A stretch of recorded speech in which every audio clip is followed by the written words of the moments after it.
নবকল্লোলের নতুন সংখ্যা অক্টোবর মাসের সংখ্যাটা প্রকাশিত হয়েছে। তো আপনাদের কাছে আজকের এই ভিডিওতে নবকল্লোল পত্রিকাটা রিভিউ নিয়ে হাজির হয়েছি। 40 টাকা দাম পত্রিকাটা।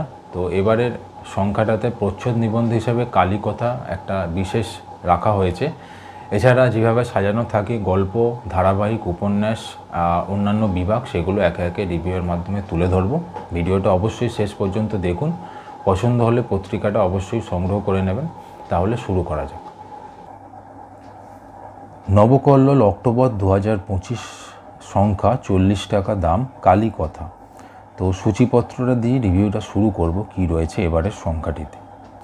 এবারে সূচিপত্রের মধ্যে দেখা যাচ্ছে নবকল্লোলের প্রচ্ছদ কাহিনী বিভাগে প্রথমেই যেটা বললাম কালীতত্ত্বের আনাচে কানাচে, যেটা কৃষ্ণা রায়ের লেখা একটা বিশেষ প্রতিবেদন রয়েছে।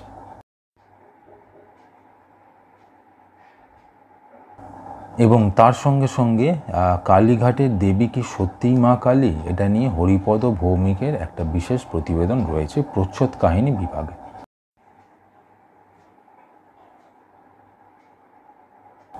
বিশেষ নিবন্ধ বিভাগ রয়েছে, সম্পূর্ণ উপন্যাস একখানা রয়েছে, যেখানে হচ্ছে যখন সন্ধ্যা নামে, যেটা জয়দীপ চক্রবর্তীর লেখা।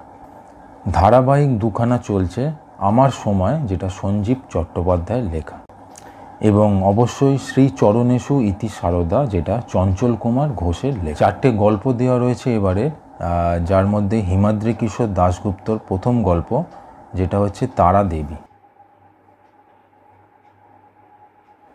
ইপ্সিতা মজুমদারের দ্বিতীয় গল্প, যেটা রাখা হয়েছে জাহের আইয়ের রাত্রি। তৃতীয় গল্প হিসাবে রাখা হয়েছে মনীষ মুখোপাধ্যায়ের ভর গল্পটিকে।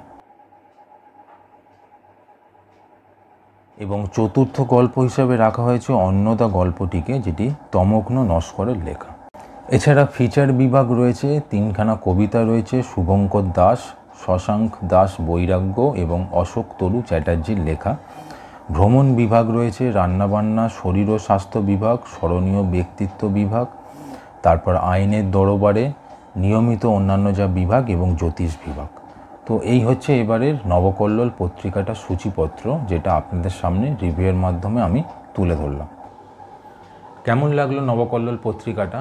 যদি পছন্দ হয় সংগ্রহ করুন দ্রুত, আর যদি ভিডিও পছন্দ হয় অবশ্যই সাপোর্ট করতে ভুলবেন না। তাহলে দেখতে থাকুন নিউ ম্যাগাজিনস চ্যানেলটি। ধন্যবাদ।